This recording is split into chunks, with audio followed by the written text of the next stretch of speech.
वार्तांकन रोखठोक बातमी। भारतीय राज्यघटनेचे शिल्पकार भारतरत्न बोधिसत्व डॉक्टर बाबासाहेब आंबेडकर यांच्या जयंतीनिमित्त सोलापूर शहरात उत्साहाचा उदान आले होते।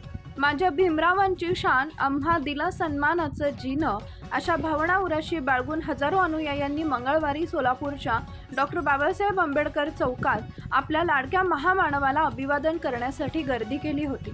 पांढरे शुभ्र वस्त्र परिधान करून हातात निळा आणि पंचशील ध्वज घेतलेल्या जनसमुदायांमुळे संपूर्ण परिसराला भीमसागराचं स्वरूप प्राप्त झाले होते। जयंतीचा उत्साह सोमवारी मध्यरात्रीपासूनच दिसून आला।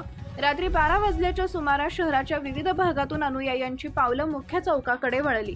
फटाक्यांची आतषबाजी आणि जय भीमच्या जयघोषात बाबासाहेबांच्या पुतळ्याला अभिवादन करण्यात आले। हा ओघ मंगळवारी दिवसभर आणि रात्री उशिरापर्यंत कायम होता।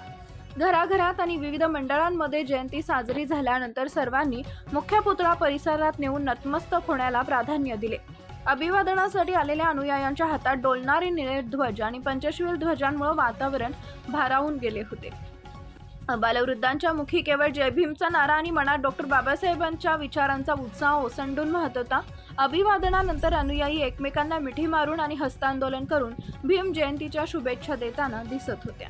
महाराष्ट्रातील महत्त्वाच्या आणि ताज्या बातम्या पाहण्यासाठी आमच्या जय हो न्यूज चॅनलला सबस्क्राइब करा आणि बेल आयकॉन प्रेस करा।